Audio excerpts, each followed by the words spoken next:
J'ai fini mes études en DUT en 2000, j'ai poursuivi mes études et arrivé en 2003. Je me suis posé la vraie question de savoir où trouver du travail. Évidemment, j'étais très attachée à la région lyonnaise parce que j'avais fait mes études et j'étais tombée amoureuse de Lyon. Mais est-ce que le bassin de l'emploi de Lyon était-il favorable à cette époque pour trouver du travail? Donc j'ai cherché évidemment à Paris également du travail, mais je ne l'ai pas trouvé à Paris et j'en étais assez contente, j'avoue. J'ai trouvé donc à Lyon et j'ai donc poursuivi toute ma carrière, on va dire, ici. C'est pas le cas de toutes les personnes qui se trouvent à côté de moi. Donc l'idée étant effectivement de parler un peu de ce que c'est que la vie entre guillemets professionnelle à Paris, ce que c'est que la vie professionnelle à Lyon. Merci pour ça. Passionnée à l'époque par les cours notamment de Annie Bio qui est là aussi, je suis ravie de revoir. J'ai poursuivi en école de commerce et peut-être aussi par mes jobs étudiantes de par ailleurs, je vendais des forfaits mobiles chez Orange le week-end. En fait, j'étais assez emballée par le commerce et le fait de devoir convaincre, de mettre des objectifs, je trouve que c'est quelque chose de très stimulant dans un environnement pro. Et du coup, à la sortie de cette école de commerce, j'ai fini avec un stage de fin d'études chez JC Decaux Airport à Lyon, donc leur direction départementale. Et donc ça consiste à vendre de la publicité en aéroport. Ça m'a beaucoup plu. Et à l'issue du stage, ils étaient en mesure de me proposer des postes, mais seulement en région parisienne. Alors j'étais plutôt tentée par Paris, mais ce n'était pas du tout le cas de mon conjoint, qui a su me convaincre. Et je suis restée sur Lyon pour rejoindre une agence qui faisait autour de la communication événementielle, qui organisait de l'affrètement aérien. Ça a duré une petite année parce que la crise dont on a parlé tout à l'heure a fait que du jour au lendemain, on m'a appelé en déplacement et on m'a dit que la société fermait. Donc pour une première expérience professionnelle, c'était assez surprenant, mais formateur. J'ai reconsidéré la chose et à l'époque, je commençais à m'intéresser fortement au secteur de l'Internet, qui est devenu digital. J'ai commencé avec une première expérience chez Adcom. On faisait SEO, SEM. Peut-être d'autres connaissent, parce que voilà, c'est vraiment une agence lyonnaise. Et puis j'ai rebondi une année après chez Créactif, parce que j'ai vraiment été séduite par le projet d'un entrepreneur. Je suis toujours aujourd'hui chez Créactive, je suis passée par différents postes. Aujourd'hui, j'occupe le poste de directrice commerciale conseil, donc la double dimension qui consiste à faire des recommandations, principalement pour des applications mobiles. C'est vraiment notre cœur de métier pour les échos et puis certaines grandes marques de luxe aussi. Et voilà, et puis ce job de commercial et ce job de maman aussi, pour rebondir sur ce qui a été dit précédemment, parce que je suis actuellement en congé maternité de mon deuxième enfant. Voilà. Bien. La parole est à Claire maintenant.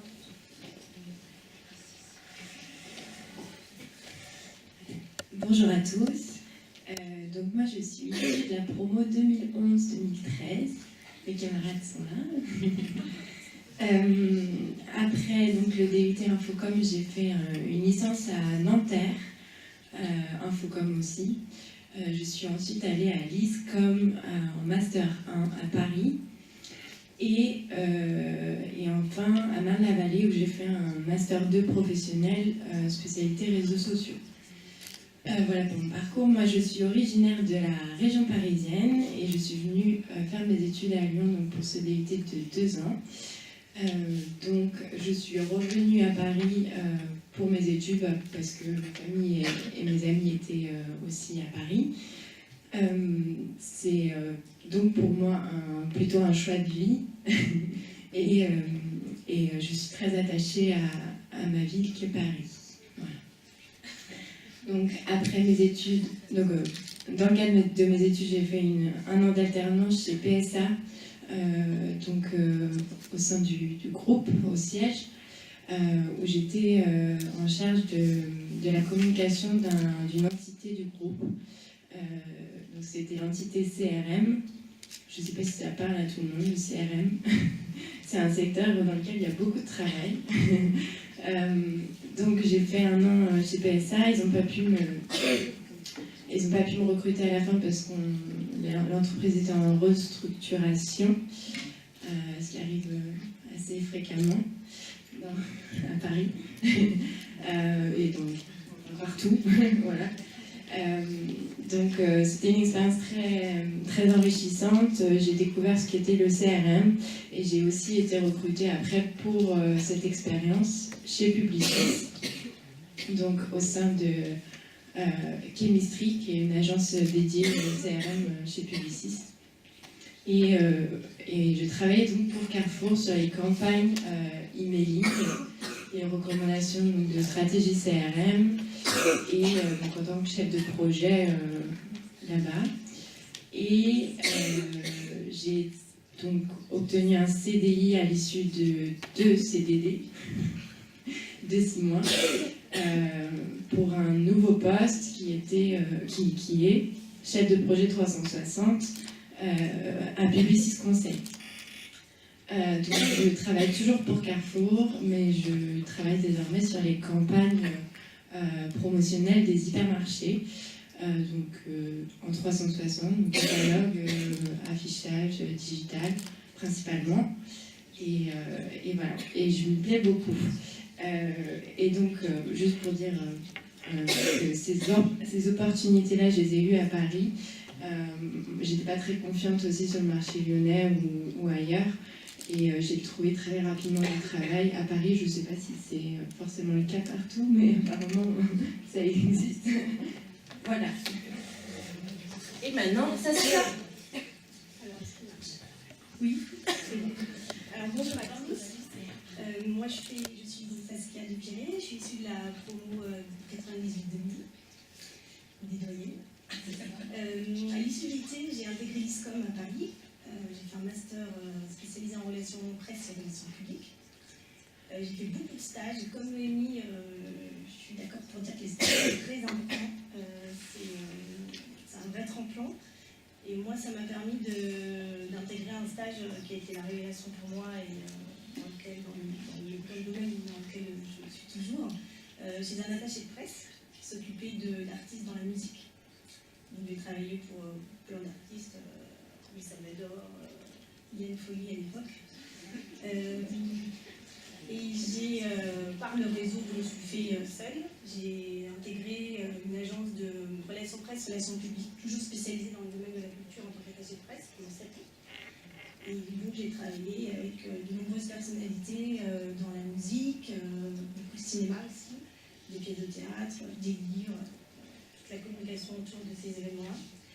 J'ai ensuite travaillé avec une autre attachée de presse pendant 5 ans, toujours dans le même domaine. Et je suis aujourd'hui, depuis 2 ans, responsable de la communication de 3 labels de musique.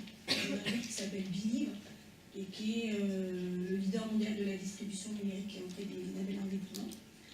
Voilà, rapide. Merci à toutes. Ils sont variés, les expériences variées, et aussi le Paris-Lyon, Lyon-Paris. Qu'est-ce qu'on fait et comment la réalité, en fait, c'est vrai que c'était une question que je voulais poser, en tout cas vous faire travailler dessus. C'était, est-ce qu'on trouve plus facilement du travail après être allé à Paris? Donc est-ce que Paris est vecteur, on va dire, d'employabilité, ou au contraire, est-ce que c'est un tremplin nécessaire ou pas forcément? Vous voyez bien qu'on a des profils différents. Je ne sais pas si vous voulez peut-être intervenir sur cette question-là, sur le terme d'employabilité et de possibilité de retrouver du travail par la suite. Je ne sais pas en fait répondre à l'heure actuelle, je vous dirai ça dans 6 mois, à la limite, par rapport à ma réintégration au tissu local. Après, je pense que tout dépend de la manière dont on se présente. Je pense qu'on ne peut pas dire Paris versus la province, je pense que c'est ou l'international versus la province, je pense que c'est vraiment par rapport au choix et au parcours, aux compétences qu'on aura développées. Et à l'envie de s'intégrer quelque part. Il faut vraiment juste trouver l'endroit où on a envie d'évoluer, et derrière on doit forcément développer. Et peut-être que c'est plus long dans les régions où il y a moins de turnover, parce qu'en fait à Paris il y a tellement de gens qui changent souvent qu'on a l'impression qu'il y a un afflux permanent d'offres d'emploi. Après, le but c'est peut-être aussi de voir à long terme où est-ce qu'on se sent le mieux dans un emploi et comment on évolue sur une fonction. Ouais, moi je pense, je ne vais pas parler pour toi, je vais te laisser parler, mais je pense qu'il y a des professions comme celle de Saskia À mon sens, ça s'exerce difficilement en province. Ah bah oui, t'as raison. Oui, parce que toutes les rédactions, on travaille avec des journalistes, sur les plateaux télé, tout est à Paris, tout est basé à Paris. Moi, ça me semble, oui, compliqué pour mon métier en fait d'être Même si tu t'es posé des questions parfois d'aller en province pour un choix qui... Oui, pour un choix de vie, parce que c'est quand même au quotidien. Voilà, justement, c'est aussi ça la question, c'est quel est Quand on a des enfants, on en a parlé tout à l'heure. Ou le rythme de vie parisien, le rythme de vie professionnel parisien, de quoi il retourne, qu'est-ce qu'il en est qu'il est plus dense, on a l'impression et on voit qu'il est plus dense, et c'est de savoir aussi si finalement cette particularité pour certaines personnalités, ça peut être tout à fait, on va dire, facilement vivable. Hein. Certaines personnes aiment vivre dans le speed et c'est leur rythme de vie, ça leur convient très bien. Et puis d'autres s'en accommodent, on va dire. Je perds toutes mes notes, pardon. Et puis d'autres, en fait, n'ont jamais souhaité forcément partir de leur région, justement pour ces raisons-là. Et vous, donc, je vous laisse parler. Après, juste par rapport à une personne en particulier qui me regarde là-bas, qui travaille dans les relations presse, qui est Anaïs et qui est responsable des relations presse pour l'office de comics de Tennessee, qui travaille beaucoup aussi avec les bureaux parisiens, mais qui arrive à le faire à distance et qui organise 2 à 3 fois par an des tournées des rédactions et qui se rend à Paris et qui va voir toutes les rédactions, du coup, qui arrivent à avoir une qualité de vie dans une ville comme Annecy, très sportive, etc., mais avec un travail qui est extrêmement stimulant et extrêmement nourrissant à la dimension France et internationale. Moi, je pense qu'aujourd'hui, il y a un abonnement de fréquence Lyon-Paris ultra rentabilisé, c'est-à-dire que, je ne sais pas, mais je passe plus de temps clairement entre le train et la maison, etc. Donc en fait, finalement, moi j'ai beaucoup de clients à Paris. Je prends le train de 6h, je rentre avec le train de 21h, 22h. Donc voilà, c'est des grosses journées, j'y dors quasiment jamais. Je ne vois pas le ciel, je pense. Mais en fait, on est tout le temps entre Lyon et Paris pour travailler lorsqu'il fait. Je pense qu'il y a des choses qui sont quand même assez incontournables à Paris qu'on n'a pas en région. Et pour revenir sur un autre point, moi je pense qu'il y a une évolution professionnelle plus rapide à Paris.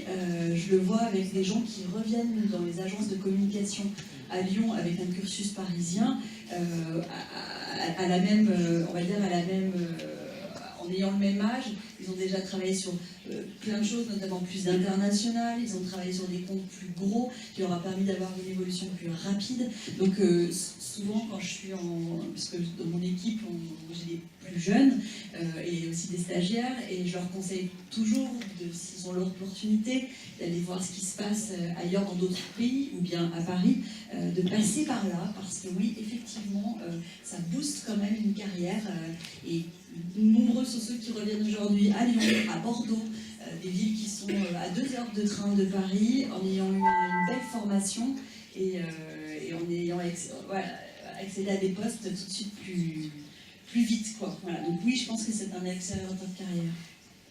Laure, tu voulais... Oui, en fait, je voulais dire à peu près la même chose, donc je partage complètement. En ce qui me concerne, j'ai fait pour l'instant toute ma carrière sur Lyon, on ne s'est pas amené à changer. La qualité de vie est extraordinaire, mais comme pour certains Parisiens, la qualité de vie peut être bonne. Je pense qu'il faut juste avoir un très bon niveau de rémunération. Moi, je vis l'abonnement fréquence de la même manière, beaucoup de temps dans le train. D'ailleurs, merci la SNCF d'avoir mis le Wi-Fi, parce que ça nous permet d'être beaucoup plus efficace. Moi, je travaille dans le domaine du digital, donc c'est vrai que la localisation n'est pas tant un sujet. Alors, c'est peut-être pas le cas de tout le monde. Je pense que 95% de nos clients sont parisiens, et pourtant on est sur Lyon. Et ça ne pose pas de problème. Et je dirais même qu'à certains égards, c'est une qualité. On est entre notre agence créative qui fait du mobile depuis que ça existe et notre volet édition DigiSchool qui est devenu leader dans l'éducation en l'espace de 5 ans, un très très gros employeur dans le digital. Du coup, on a des développeurs, qui est quand même vraiment le métier pénurique qui fait notre force, qui restent chez nous. Donc on a un cœur d'expertise qui est très stable. Et on capitalise sur ses compétences sur le long terme, ce qui est plus difficile en région parisienne parce qu'il y a un turnover énorme, parce que les agences se piquent les développeurs les unes les autres. Donc de ce point de vue-là, et du point de vue aussi de nos tarifs un peu en deçà, de la même manière qu'on a des tarifs qui sont attractifs pour des jeunes voix, Pour la Suisse, on est un petit peu le tiers-monde en termes de taux journalier. Voilà, mais il y a tout un... Enfin, il faut aussi voir la frange intéressante de vivre la province. Ça permet d'avoir des arguments que n'ont pas les Parisiens, et puis de défendre une fraîcheur ou un autre point de vue. Et encore une fois, 2 heures de train, ça peut correspondre à un temps de transport parisien le matin, donc c'est absolument pas insurmontable. Je pense qu'on peut faire de très belles carrières sur Lyon. Il y a évidemment moins de grandes entités. Moi, je voudrais vraiment insister sur le fait qu'il y a des trajectoires à prendre dans des toutes petites boîtes. Quand je suis rentrée chez Créactive, on était moins de 20. Aujourd'hui, on est plus de 80. Il y a eu plusieurs levées de fonds et la dynamique est extraordinaire. Donc voilà, il faut aussi essayer d'envisager ce genre de parcours qui sont sans doute beaucoup moins évidents, mais comme ça a été dit à maintes reprises, chacun sa route, chacun son chemin, il y a plein de super choses à faire. Et si vous souhaitez le faire sur Lyon, je ne doute pas que vous réussirez à le faire. Est-ce que les lieux d'études finalement aussi ne conditionneraient pas notre entrée sur le marché du travail sur un secteur géographique? Donc là, vous êtes un peu toute l'illustration de... je suis parisienne, donc j'ai fait mes études à Lyon, mais j'ai voulu revenir à Paris. J'ai surtout pas... J'étais à Lyon, j'ai fait mes études à Paris et j'ai continué à Paris. Maintenant, je souhaite revenir. Donc en fait, comment vous aviez envisagé les choses lorsque vous êtes arrivé, en tout cas... au moment clé de trouver du travail, est-ce que d'après vous c'était aussi un facteur qui finalement c'était Paris parce que ça aurait pu être carrément autre chose et c'est l'opportunité d'être sur un lieu précis qui vous a fait évoluer par ailleurs? Pour ma part, je pense que j'ai fait mes études à Lyon, mais dans mon cas, j'avais envie aussi de travailler à Paris, donc j'ai fait mes stages à Paris alors que j'étudiais à Lyon.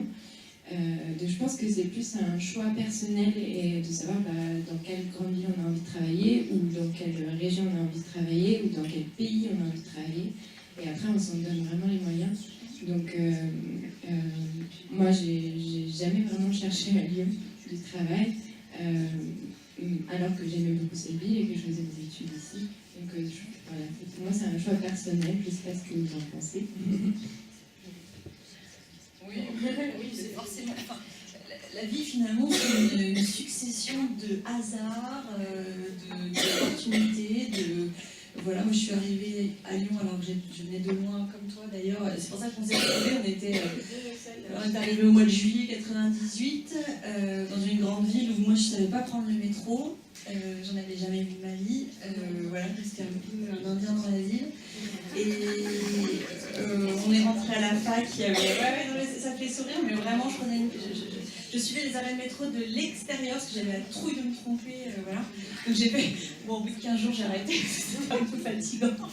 Mais c'était une super découverte. On était nombreux, moi je suis arrivée en juillet, la première fois que je suis retournée chez mes parents, c'était au mois de la Noël. À Noël, donc voilà, il y a une communauté d'expatriés qui s'est formée. Après, c'est une succession effectivement d'opportunités. La vie personnelle, moi je suis tombée amoureuse, je me suis mariée, donc du coup, on se demande si on reste dans la même ville, si on déménage, voilà. Et puis les opportunités, le réseau qui se crée en fait finalement petit à petit, les stages sont les premiers moments de réseau. La vie professionnelle qui débute, qui nous en donne d'autres, et ce maillage-là vous donne des opportunités différentes. Je pense que c'est très... Après, j'ai pas ressenti encore, mais je vis à Lyon, donc c'est très différent, mais j'ai pas ressenti à un moment, je me suis dit, il faut que je prenne l'air, c'est pas possible, je peux plus respirer, la vie avec des enfants est compliquée, à Lyon ça se gère, la vie avec des enfants. À Paris, comme tu disais, la rémunération est un point très important. La rémunération est un point très important qui permet de s'octroyer un confort quotidien nécessaire pour vivre correctement à Paris. À Lyon, c'est déjà un petit peu plus fastoche, quoi. Voilà. Est-ce que toi tu peux éventuellement rajouter quelque chose par rapport à ça sur la volonté toi que tu as eue de poursuivre un ISCOM à Paris pour ensuite continuer ta voie parce que tu as trouvé le déclic grâce à un stage. Il y a des micros qui doivent fonctionner. Oui, moi quand j'ai intégré l'ISCOM à Paris, c'était aussi pour des raisons un peu personnelles. Enfin, mes parents, c'était une école qui coûte cher, donc ne pouvaient pas aussi me payer mon appartement. Et à Paris, j'avais de la famille, donc j'y suis allée pour ça aussi. Et de là, avec les stages et le métier que je fais aujourd'hui, j'ai pas vraiment le choix de repartir. Je peux pas en fait, parce que tout est là-bas. Voilà. Au quotidien. Au quotidien, oui, je peux pas. Et justement, pour parler un peu de choses un peu plus concrètes, ou les questions qu'on se pose souvent, c'est effectivement, tu le disais, il faut avoir un certain confort, un certain niveau de vie par rapport pour vivre à Paris. Du coup, l'écart de rémunération, alors beaucoup parlent qu'il faut entre 20 et 25% d'écart de salaire entre un Parisien et un Lyonnais ou un région, entre guillemets. Est-ce que vous pouvez en parler? Est-ce que c'est la réalité, ou est-ce qu'au contraire, les écarts de salaire ne sont pas si... on va dire si énorme que ça finalement. Les écarts correspondent au niveau au coût de la vie, quoi. En fait, le coût de la vie, enfin voilà, il faut pouvoir se loger à Paris, c'est pas le même écart enfin, oui, il y a un vrai écart par rapport au Lyonnais, donc c'est logique. Et d'ailleurs, demain, vous vivez en Suisse, c'est exactement le même débat. Vous allez vivre à Singapour, ce sera encore le même débat. Enfin, il faut bien que ça s'adapte à. Voilà, donc oui, effectivement, les gens qui viennent de. On voit bien les gens qui ont à peu près 40 ans, qui arrivent sur la quarantaine comme nous, qui arrivent de Paris, ont les salaires c'est juste. Ça me paraît logique, quoi. Enfin, voilà. Mais est-ce que certaines fois, on ne devrait pas un peu, entre guillemets, si on revient en région, sacrifier une partie de son salaire? Est-ce qu'on ne va pas être perdant en revenant de Paris versus les...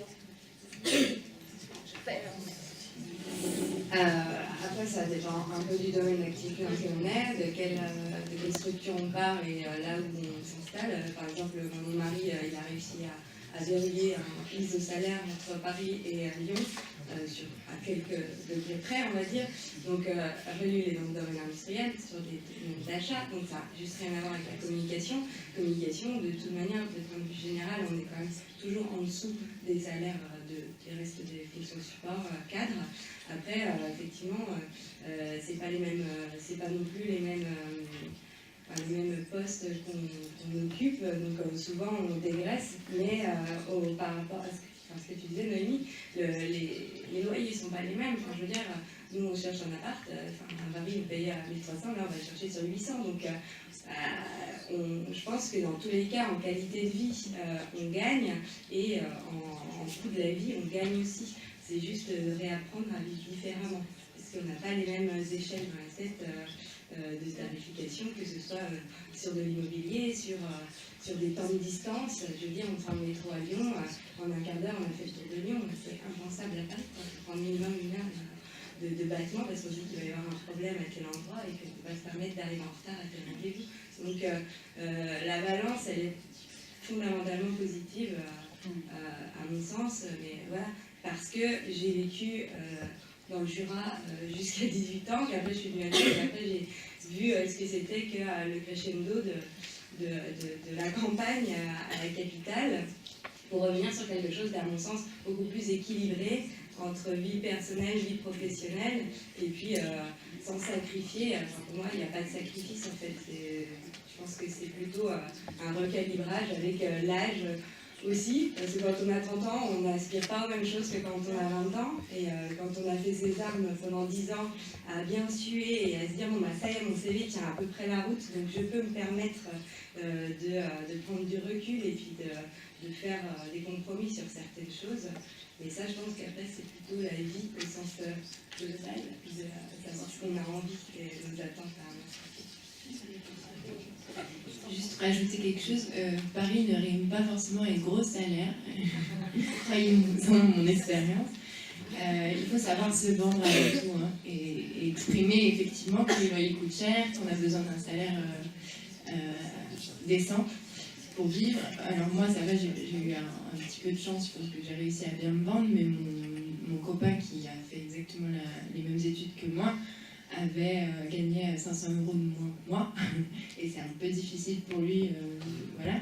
Donc il a carrément changé d'entreprise en mentant sur son ancien salaire pour pouvoir avoir un niveau de vie décent, quoi. Voilà, donc dans tous les cas, il faut savoir se vendre. Et effectivement, le coût de la vie parisienne est un argument pour avoir un meilleur salaire. En fait, c'est juste de résumer un petit peu finalement la vie parisienne et souvent un choix, surtout mêlé d'opportunités pour mesdemoiselles et mesdames, d'avoir voulu voir sa carrière orientée à Paris. Et on peut constater que finalement, ce n'est pas nécessairement un passage obligatoire, puisqu'on a vu de belles carrières qui se sont dessinées sur Lyon. Et puis je pense qu'on aurait fait cette même table ronde à Lyon, ailleurs, on aurait eu les mêmes types de profils. L'idée étant, avec cette table ronde, de vous montrer en fait les opportunités et surtout éventuellement les freins, ou ce qui fait qu'à un moment donné, on a fait ce choix-là versus pas un autre. Et puis de se reposer la question à un moment donné, est-ce qu'au milieu de sa carrière, on doit se dire, eh ben, je reviens à Lyon pour avoir ou ailleurs, pour avoir un meilleur confort de vie, ou au contraire se dire que Paris est toujours là pour faire poursuivre ma carrière, et comme Saskia par exemple, où c'est finalement pour elle un passage obligatoire.